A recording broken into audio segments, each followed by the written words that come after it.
Hey guys, welcome back. It's Jules. You'll never guess what happened. It snowed again. If this isn't the last time that it snows this season, I think I might migrate. I think I might just have to migrate. I'm not even one of those people who like to talk about the weather like that. I actually try to avoid it because there's like that viral video of the girl who's like making fun of the way people have small talk and they're like, and the weather, wow, and the snow, yes. And it just feels so shallow. I try to avoid talking about the weather, but I just can't handle the fact that it snowed again. But I'm gonna look past it. I do, however, have a migraine. For those who don't know, I get chronic migraines, which is low-key kind of debilitating. So I usually wear these glasses most of the time. And a lot of people think I'm hungover when I wear these glasses, but I actually can't drink alcohol. So I wanted to give that disclaimer before people think I'm like hungover in this video or something. Today I wanted to talk about how when things start going good in your life, how it gets kind of scary and you start feeling like something bad is going to happen. Because it's kind of been happening to me lately where like, I don't want to say things are going well because define well, but things are going slightly better than they usually are. And instead of feeling calm, I'm like suspicious and I'm like, okay, what's going to happen now? Like that good thing just happened to me. Now what's going to happen? It's like a what's the catch kind of situation and you're waiting for something to go wrong. But today I want to talk about why being happy doesn't always feel safe. Because I don't think we talk enough about the fact that for some of us, it's a really unnatural feeling for bad things to not happen to us. And I noticed something. It's like when things are messy or super like just insane and chaotic, I feel like that's normalcy. But then when things are steady and calm, I'm like, why are things steady and calm? Something's in the air and I can't get too comfortable with it. If you grew up in environments, excuse me, if you grew up in environments where love was inconsistent or the moods of people around you shifted quickly, and any time when stability wasn't guaranteed, your nervous system would adapt to that, and it learns that unpredictability is the baseline, essentially. So when things soften a bit, your brain doesn't really read it as safe. It recognizes this as something temporary almost. There's this philosopher, and I don't remember their name, but they talked about anxiety as like the dizziness of freedom.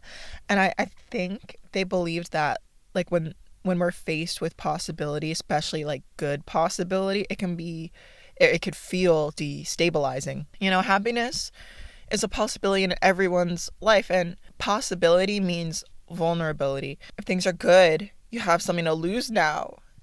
And that's really scary, having something to lose. I mean, it's good to have something to lose. That means you have valuable things in your life, but it's also terrifying that you can lose them at any moment. Anyways, back to my what's the catch mindset. And I feel like I've talked about this in another video before too, where it's like you finally feel okay and your brain kind of whispers like, this won't last. Don't get too excited. Something bad's gonna happen. And it almost feels safer to expect the worst.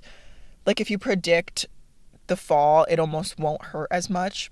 Like I'd rather not get my hopes up than like get my hopes up and be super disappointed, like that kind of thing as well. I feel like a lot of people do that too. What that actually does is it keeps you from kind of fully inhabiting the good moments, and you can never really let yourself relax to enjoy. You have to stay like half braced for impact. And I wonder how many of us are doing that like every single day.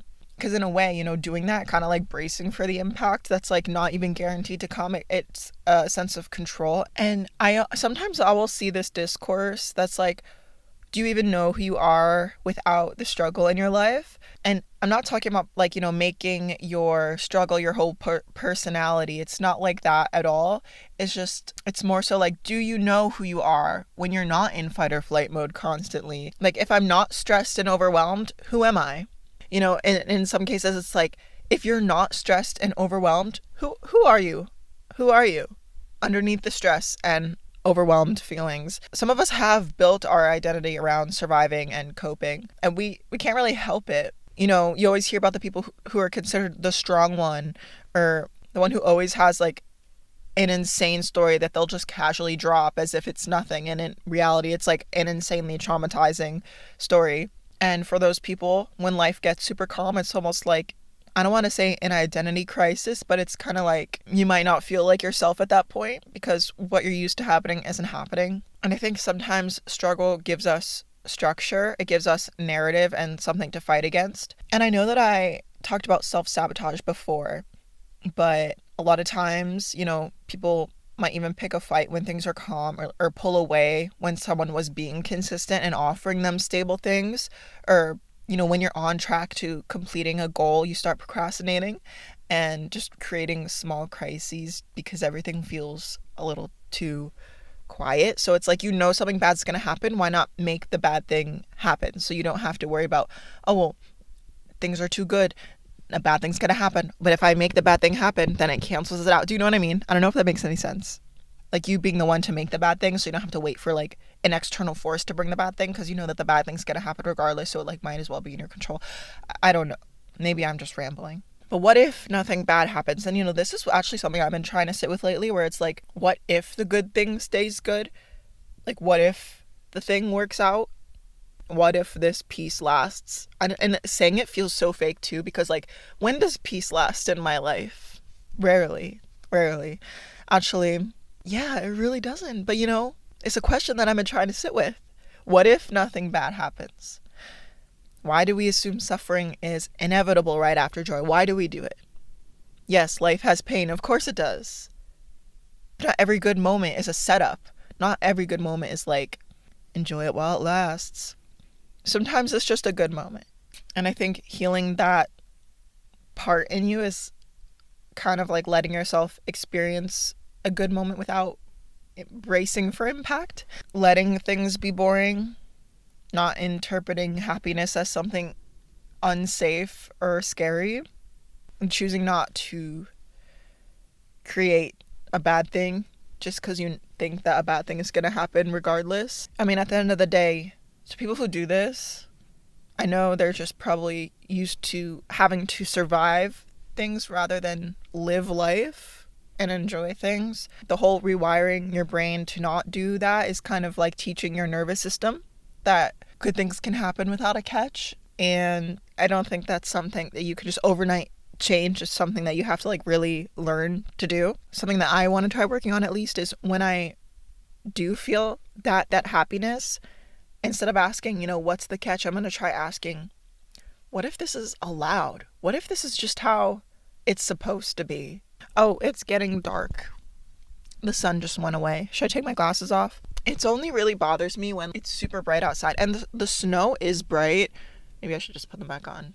I just don't understand why it's a blizzard every other weekend. Like, why is it a blizzard? And I'm going to get into the weather again, okay? It's funny how we go from talking about the weather to, like, this deep existential topic back to the weather. I usually have, like, some things written down about what I want to talk about for each episode, but I never, like, fully know where the episode's going to go. But I just keep bringing myself back to this snow. What's with the snow? It took me 3 hours to shovel my driveway. I would love to never have to shovel again. But I think that's everything that I wanted to talk about regarding when happiness doesn't feel safe, because I think it's really interesting to acknowledge the fact that so many people are always like, people feel like it's so rare when things go well in their life that they're like, what's gonna happen next? But let me know about your experiences with, happiness, not necessarily feeling safe. Have you ever been able to just experience good things and let them be good things and not self-sabotage and not be worried that something bad's gonna happen? Definitely let me know. And also let me know what you want to hear about next. I guess I'll leave it at that. I hope you guys had a good week. I hope you have a good rest of the week, and I'll see you again next week. Bye, guys.